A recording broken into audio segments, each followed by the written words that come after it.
Hello, everyone. Welcome to the Power Divination. I am Hamna. We are here looking at the energy report for the week of January 20th through the 26th of 2020. So let's dive right in. We're going to start by looking at the sidereal astrology for this week. Let's head on over to the zodiac. Here we have today, Monday.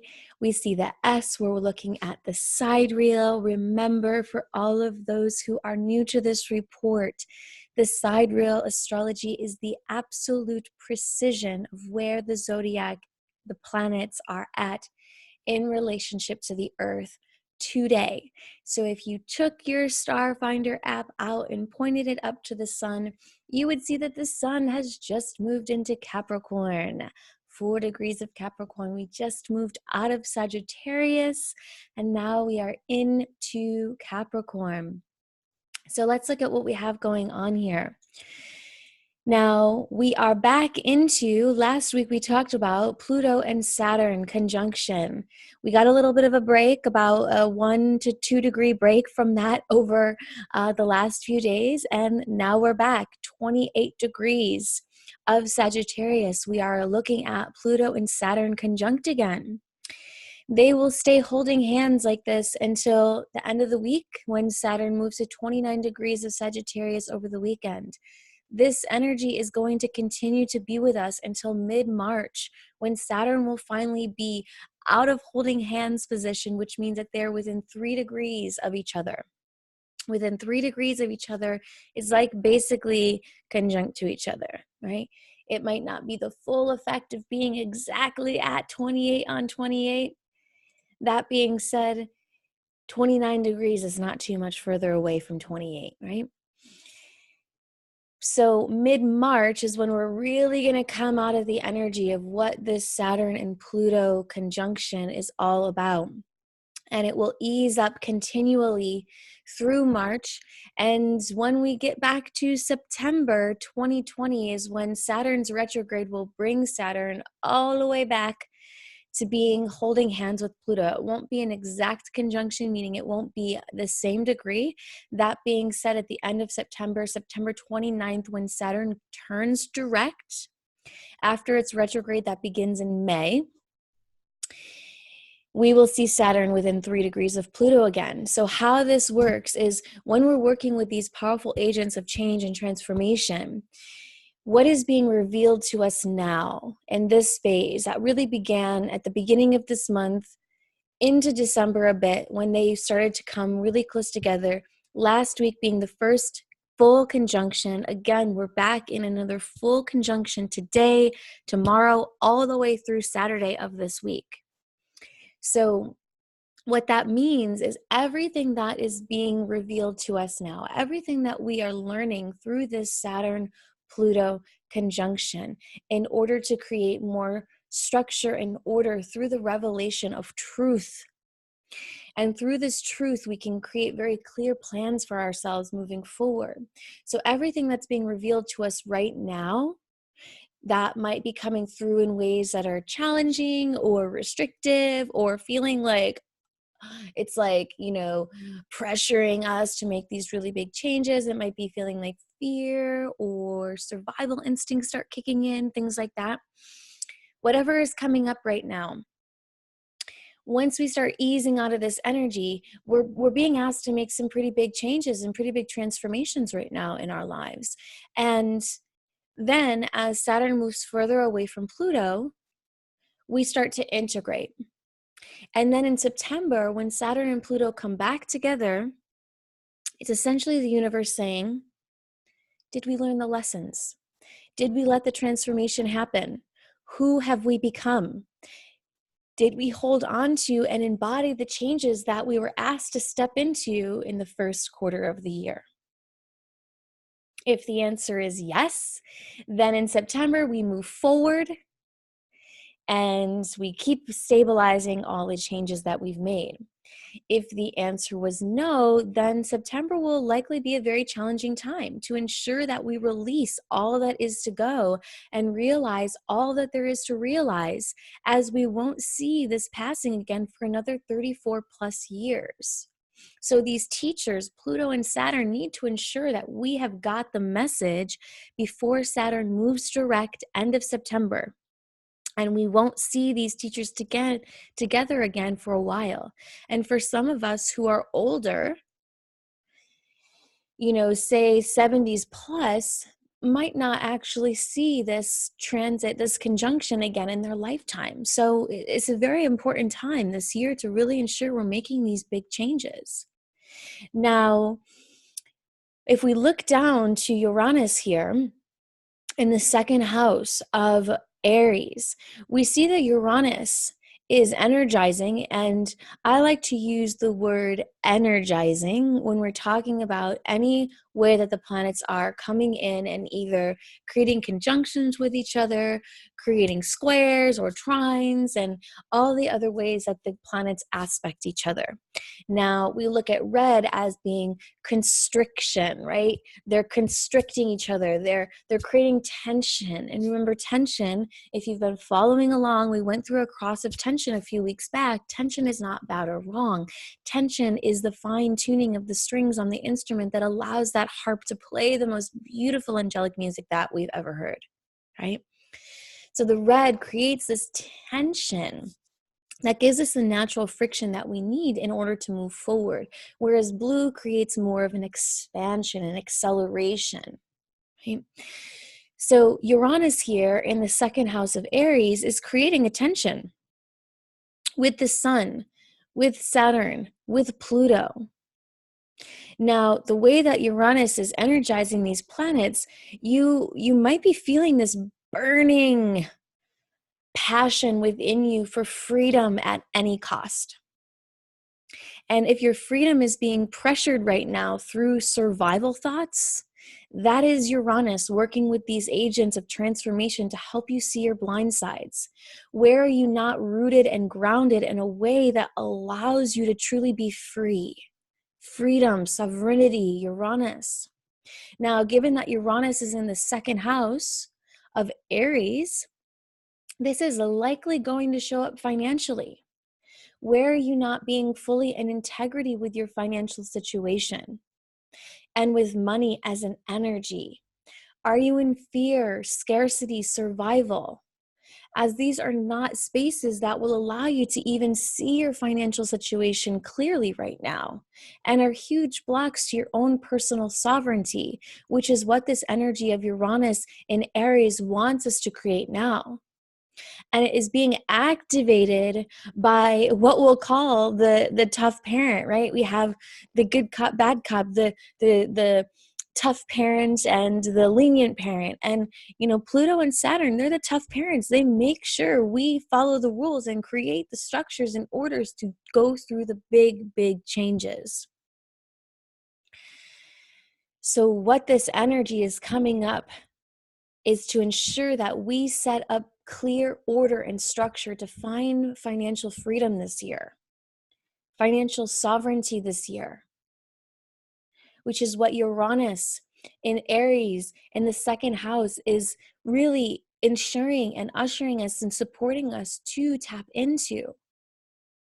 Now, what this is also saying is that in order to have financial sovereignty means we have structure. We look at our finances, we set plans and goals and initiatives for how we want to reach those goals. So if you're having any of this, fear around money, any, fear of your survival kind of coming up, this fear mode, this is all the energy that's coming up to say, hey, you're not being in financial integrity. And it's time to really set clear intentions and clear plans and have, a relationship with your financials that will allow you to move towards sovereignty financially and out of survival. Now today, Monday through Tuesday, the moon up here, you'll see 14 degrees Scorpio, and Mars 16 degrees Scorpio. Now the moon is going to be moving. All the planets except for the nodes, which are the horseshoes, move counterclockwise. The nodes move clockwise. So the moon is going to be moving over, coming conjunct with Mars later today, and passing Mars. And by the end of the week, which we can go to here, pull up these transits for where the planets will be at on Sunday. Oh, excuse me, I still have it on the 21st here. So let's get back into quickly where we're going to be at on Sunday the 26th. So basically, you'll see the moon will be all the way down here in the 12th house. The moon moves very fast. So this is really Monday, today, tonight, definite height of this, and into Tuesday. So here we have the moon passing through conjunction with Mars in Scorpio in the 9th house, right? This is a time for the passionate masculine emotions to surge, right? A potency for transforming the fire emotions of anger, hatred, jealousy, revenge, to be cooled and transformed by the water of Scorpio through this alignment. So if you notice that these emotions are surging through you or in the people around you, do not resist them. Do not shove them aside because they're ugly or fearful, or it's not spiritual to be angry or afraid, so we best not look at that. Because this energy is signaling that it is a time for these emotions to be released so that they may be transformed into a higher consciousness. So what happens when we go into the shadows, into the underworld of the scorpion?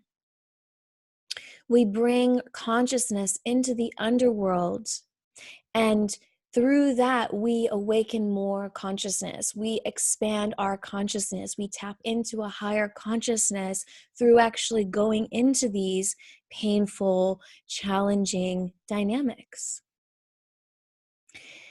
Be very wise how you choose to release these emotions of anger and hatred and revenge and jealousy and all the other fiery, hot emotions.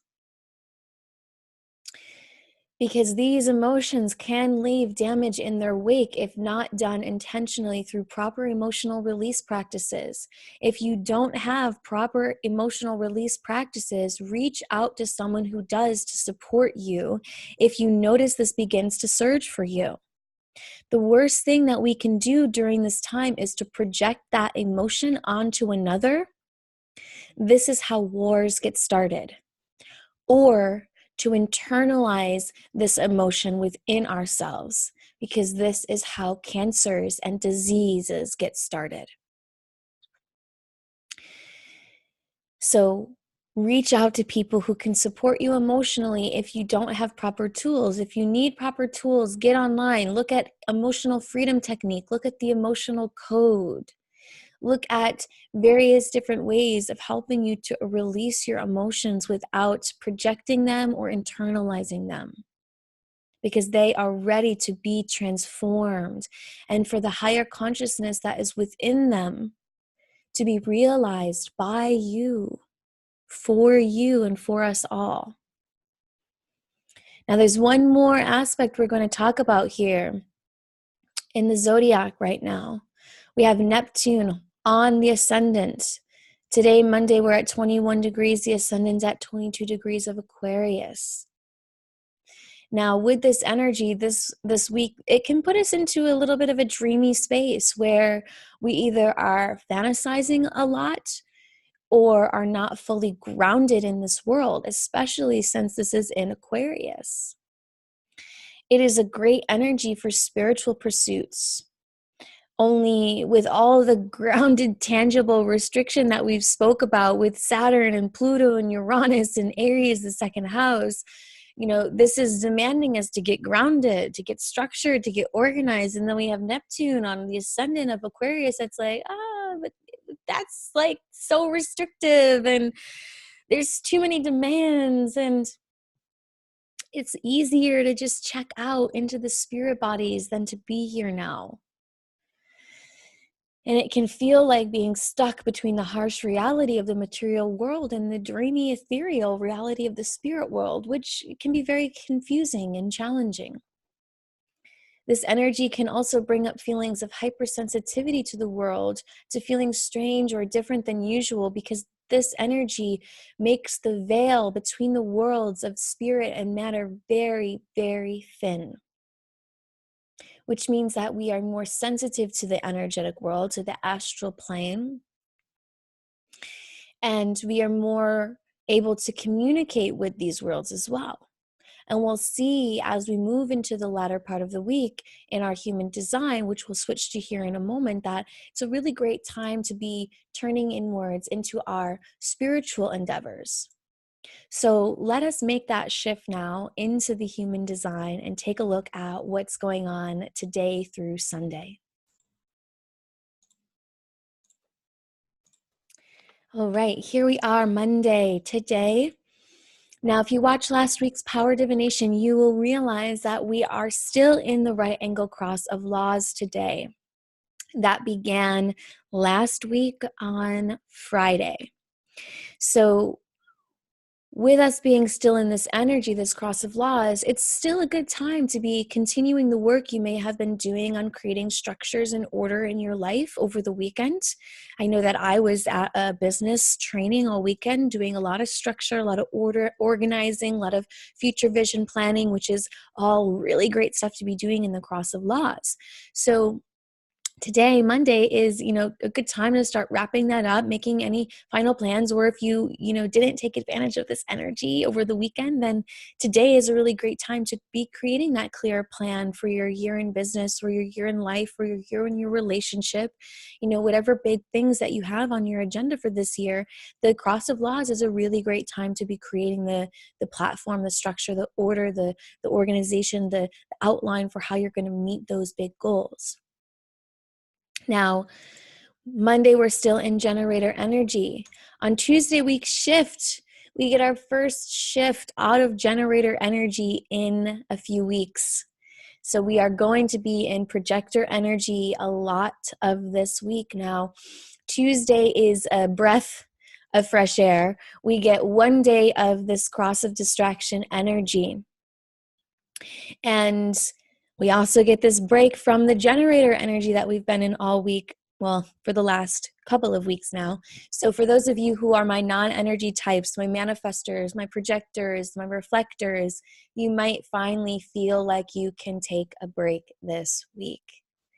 If you've been go, go, go, go, go, as I know I have as a projector, working, taking advantage of the generator energy that was available, getting a lot of things done, finishing the last touches of my book, up every day from 9 until 9, working, creating, expanding, using that energy. Now this week is time to take a break.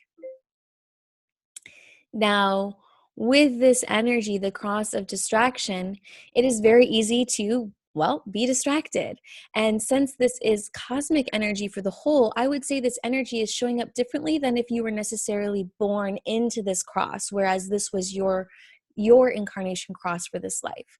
So ultimately, the report is guiding us, and I can say that this energy is the universe distracting us from our day-to-day lives to go inwards and to commune with spirit, to go into our spirit-led practices, whether that be meditation or dance or prayer, whatever it is that you do to get the message, to hear the siren's call.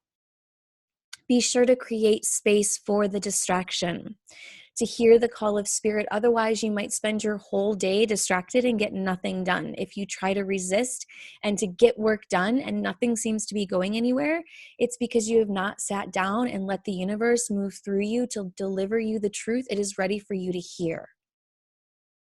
So on Tuesday, create some space to be distracted by spirit. Now, Wednesday, we get back into generator energy for just one day. We move into the cross of the unexpected.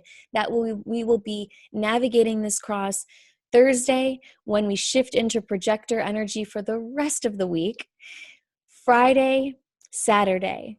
So Wednesday through Saturday, we are in the right angle cross of the unexpected. Now, Wednesday, we get one last little taste of generator energy. So whatever you receive on Tuesday, you can put some action to it on Wednesday if you like. That being said, the rest of the week, we're going to be in projector energy. And I'll talk a little bit more about that in a minute. Now, let's first look, though, here at the cross of the unexpected. As we move into Thursday, right, when the energy shifts from generator to projected energy, it's really a time to sit back and relax and to wait for the unexpected to move you, to invite you places you would have never thought you would go.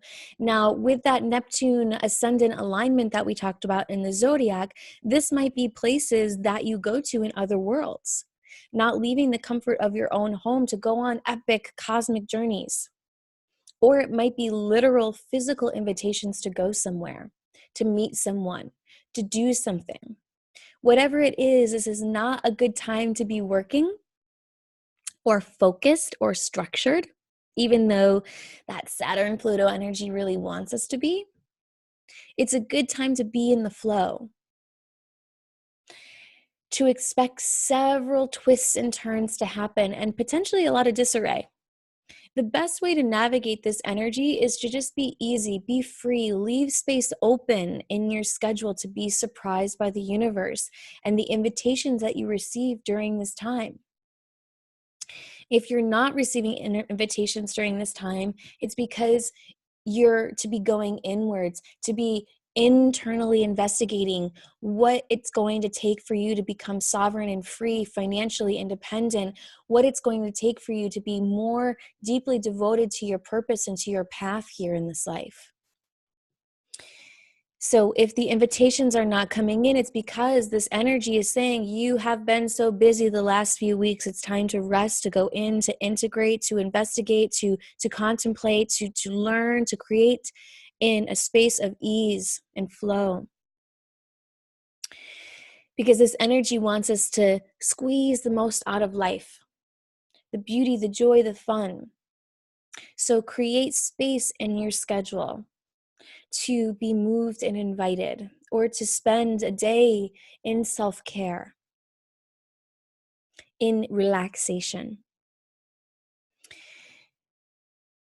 Create space for new energy to come and meet you, right? That doesn't mean you necessarily cancel your whole schedule, your whole week if you have calls. It just means creating pockets of your day to be moved by the universe, to relax, to take care of your body. Too much rigid structure during this week will usually end up in unexpected delays, things not going as planned, challenges that could have been avoided through moving your schedule around to create space.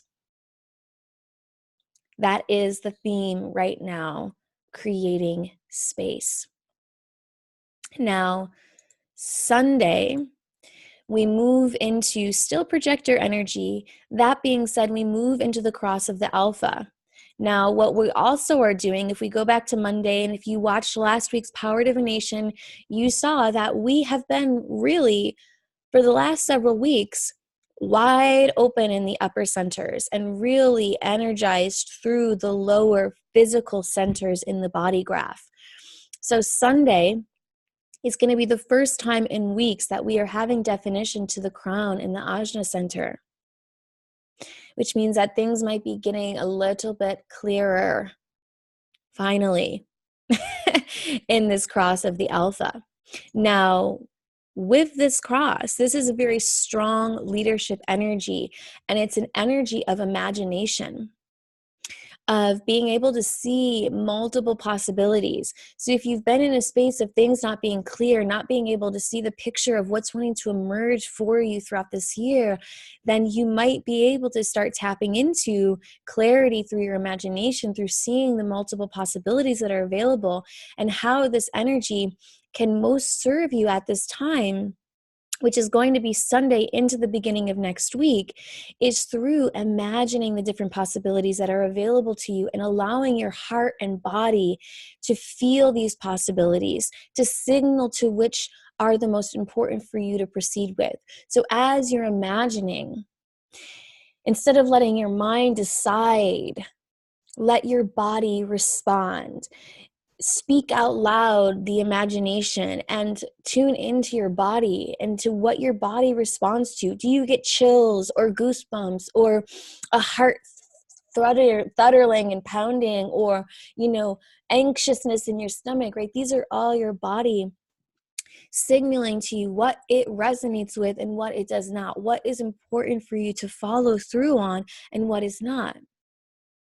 So if you don't regularly have an active imagination, if you're like, okay, this is great at home, that being said, I really struggle with imagining, then this time is so important for you to create space to imagine, because with this energy, you will be able to tap into imagination more readily than you normally would be able to. So, excuse me. So do not let this energy go to waste. Imagination is one of our most powerful tools to create our life in resonance with the dharmic path of our soul, otherwise known as our destiny. So really play with your imagination. And if you struggle with imagination and that's something that you want to, really tap into more of within yourself, then I encourage you to come on into the Let's Vibrate Higher community, because this month we are completely focused on how to use our imagination and play to manifest our dharmic path, to manifest the life of our dreams. And all of our practices this week, if you're unfamiliar with the Let's community, we practice, we become embodied, we show up for ourselves to create these big changes. So the practices that we've been doing all this week are helping us to get into our imagination, to get into the energy of play, and to be in our creative zone of genius. So if you want to get in on those, watch the replays, join us for the next practices this month that are on Wednesdays, then go to L-A-T-S vibrateHigher.com and sign up, join us. It's $37 a month, and we would love for you to come in and play. So with all of that being said, now let's shift into the genes this week that are most influential. So we're going to be just looking at two here, the conscious sun and earth. Now, if we see 41 in the conscious sun on Sunday, 31 in the conscious earth on Sunday, we go all the way back to Wednesday, Tuesday, Monday, we are still in the genes that we talked about last week. So we're going into Wednesday through Sunday, 4131 with us for 5 days. So let's really look at what these genes are talking about, and let's zoom in here so we can point these out. 41 is a root pressure center. 31 is here in the throat, so it's a communication channel. Now, the sun, the conscious sun, remember, is our work for this week. So gate 41 in the human design is a part of the channel of recognition, and it's all about recognizing an emotion. If you see here, 41 would connect to 30 in the emotional solar plexus center. So it helps us to recognize an emotion within us, sharing it, and discerning a potential experience through feeling within ourselves how much we are drawn to that experience. So if you just took what I said to you about, okay, play with the potential manifestations, the potential possibilities that are available to you that you're imagining, and tune into how you feel about it. Let your feeling guide you to realize whether or not that is something for you to take seriously and put some initiative in and to start developing for yourself, or if it's something that you're not actually really passionate about or turned on by, and it's to just let it go.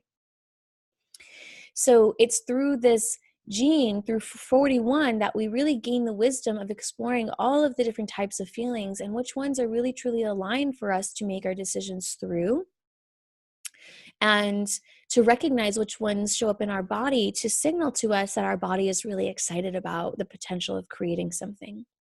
Now, the 41st gene, the shadow of this gene is fantasy.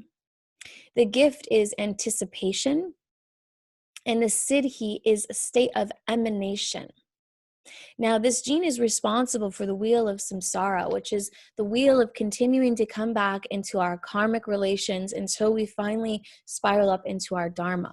Now, that fantasy shadow, well, if we look at that Neptune on ascendant, right, fantasy is really going to be showing up big time for us. And now, what is fantasy, right? What is this fantasy about? And fantasy is essentially holding the key to our dreams. Say this door is our dreams, and on the other side of it, all of our dreams come true.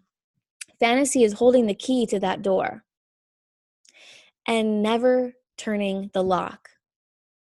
It's never putting the key into that door, turning the lock, opening up, and living our dreams.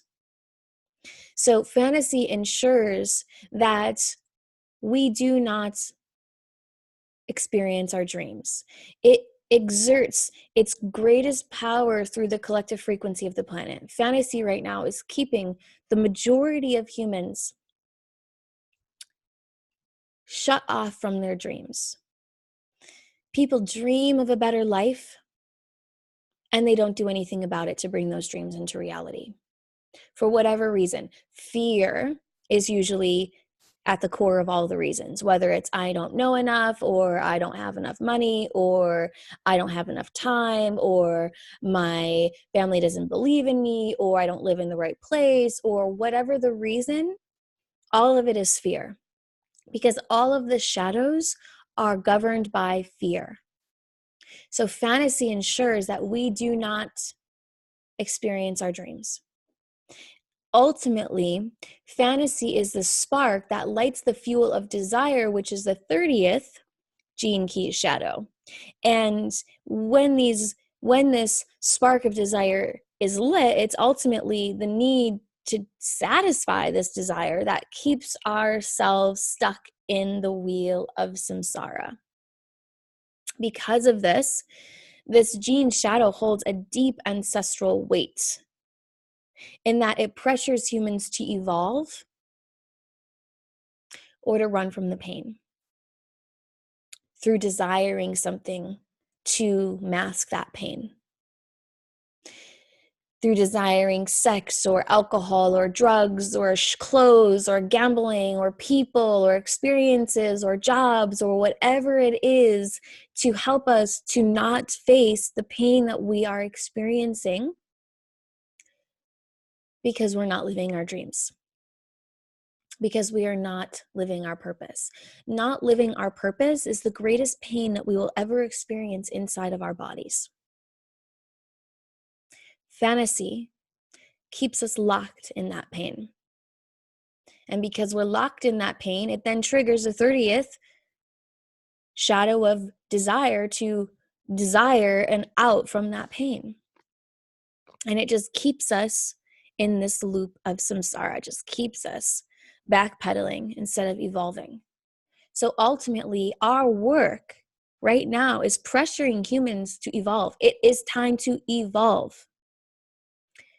No more running from the pain. No more denying all of the atrocities that have been on this planet. No more brushing things off as conspiracy, which we've been talking a lot about, right? The beginning of this year is full on illumination.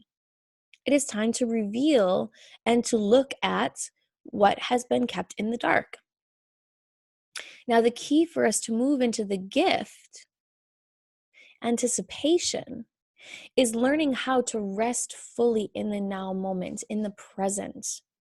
Because when this shadow mutates into the gift frequency and anticipation is born, we awaken the evolutionary impulse. Because this gift connects us to the ability to pick up information from the morphogenetic field. Now, we've talked about the morphogenetic field before, and to just give us a quick definition for those who hear this word in our unsure of what is happening, the morphogenetic field is the field of infinite potential that we are all plugged into, right? It's the energetic grid. If you watch the movie The Matrix, that grid that you see, all those little dots, all the little light, that's the morphogenetic field. And everything that is available, every potential, every timeline exists on the morphogenetic field. So all information is held within that field. So working with the gift of anticipation, we can build upon the past and anticipate what's going to come through, well, this is a leadership channel. 41, 31 are both leadership gates. So ultimately, we tap into this ability to be a leader. And the leader is then one who's able to tap into the morphogenetic grid and pick up different blueprints that are hidden in the grid. And as we pick up these blueprints, we raise our frequency and we see more detail. And these blueprints are the answers. They're the answers to the technologies that we need to clean up the ocean. They're the answers to, how we can solve the issues in government and in education and in finances and in people not living their purpose and in healthcare and all the systems that are broken. The morphogenetic field holds the blueprints for the answers. Right? With every problem, there's always a solution. Solutions are everywhere. It's just a matter of, are we at the correct frequency to tap into the morphogenetic field and receive the information that we need to answer the question? At the higher frequencies, when we are in the gift of anticipation, we are literally able to download all of the information from the morphogenetic field that we need. I may have told this story before. I've been accessing this morphogenetic field and practicing it pretty consistently. When I need an answer to something, instead of going to Google, I go inwards. And the example I can share with you is that we were walking to the store, to the herbiary, and I was having some lung stuff coming up. And I was like, I wonder what herb I need to get at the herbiary in order to support my lungs. And instead of going onto Google, I went inside, I asked the question, and I immediately received lemon balm, otherwise known as Melissa. And I went into the store, I grabbed a lemon balm, I smelled it, and instantly my lungs opened up. I was able to take a full breath again, all the way up into my lungs. All of the stuff that was energetically hindering my lungs cleared, and the information just came through. And I have never read anything before on lemon balm to have any preconcept that lemon balm could potentially be beneficial for the lungs. It's just the ability to instantly tap into anything, any information is what we start to develop as we raise our vibration. So ultimately, what I feel as our work this week is to really go inward and to start looking inside of ourselves for the answers, so that we may evolve forward instead of looking outside of ourselves. Yes, Google is an incredible aid that has allowed so much to become available to us. That being said, it can also serve as a hindrance to developing the innate potential within us to tap into the morphogenetic field and to just know. So, in that projected energy, that for a good portion of this week, go inwards for your answers. Now, 31, in the throat. In the conscious earth, this is our challenge to evolve this week. Now, gate 31 in the human design is all about authority or powerlessness. And it's ultimately the voice of logic that says, I either lead or I don't lead. It is that alpha energy that we see on Sunday. And it creates a leader with power and authority through their voice. People recognize you as someone in charge through the authority that they hear in your voice. Now, the 31st shadow operates through arrogance. The gift is awakened through leadership, and the city is humility. Now, the shadow of arrogance is the human belief that we have any control over the reality at all. And arrogance stems ultimately from being cut off from the divine source, which creates worlds that are rooted in fear and not deeply rooted in a sense of wonder. And this shadow creates separation from humanity and nature. And when a human speaks without understanding this false mental paradigm in which they live, the Maya, that we talked about a lot in the last 2 weeks, they are speaking then through the shadow of arrogance because they're not really deeply rooted in the true nature of reality. And the shadow of the 31st key, it takes its programming partner, which is the shadow of the 62nd key, and it creates this mental skill of being able to manipulate language to understand our environment. And if we really look at, you know, the shadow paradigm of leadership, what do power hungry, force oriented, manipulated leaders do? They manipulate people through words, through believing something that is not actually true, through the way that they speak. As we awaken and mutate this through the higher gift frequency, and true leadership emerges, the gift of influence rather than controlling. It's the gift frequency that activates our true leadership potential, which happens in those who are able to see and understand how deeply programmed and limited we are within our intellect. And the awakened gift then has an agenda to help people out of the narrow linguistic confines of their own conditioning. It helps people to steer themselves and guide themselves out of the delusion. And the true gift awakens when the journey from the mind into the heart is anchored and the expression begins to move through the heart rather than the mind. And people can feel this in you. People can feel you when you're speaking to them through their mind and through your heart. And people then will respond to you in that way. And being a leader through the mind and through manipulation, it might get you the goals and the dreams that you have. That being said, how is it really fulfilling you? Is it really allowing you to tap into your true nature of your existence and the essence of your being? So our work this week is to really go in, to create space to be internal, to relax and to soften and to open up to the mystery that's unfolding through you. Because the answers that are going to be coming to the questions that are arising for you right now and have likely started arising through the last week with this Saturn-Pluto energy. Many questions coming up on, what do I do? How do I move forward? Should I make this choice or that choice? Is this really going to work or not work? Am I really ready for this or not? Those answers are not going to come through some external source. They're only going to come through you, from taking the space and time to actually go in and listen. And to tap into the different possibilities, the different timelines that are available to you, and to feel in your body which one is readily available for you now. So with all of that shared, I hope that this power divination has served to support you in setting up your week to best utilize the energy available to you now. As always, it is an honor and pleasure to share with you this power divination. If you have any questions, you can leave them in the comments of this video.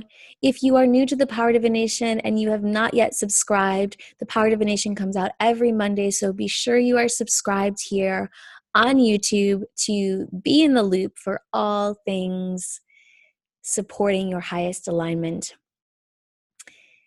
Wishing you all a week of ease and surrender and imagination and connection to the miraculous within you. I will see you next week on Monday for another Power Divination. So much love.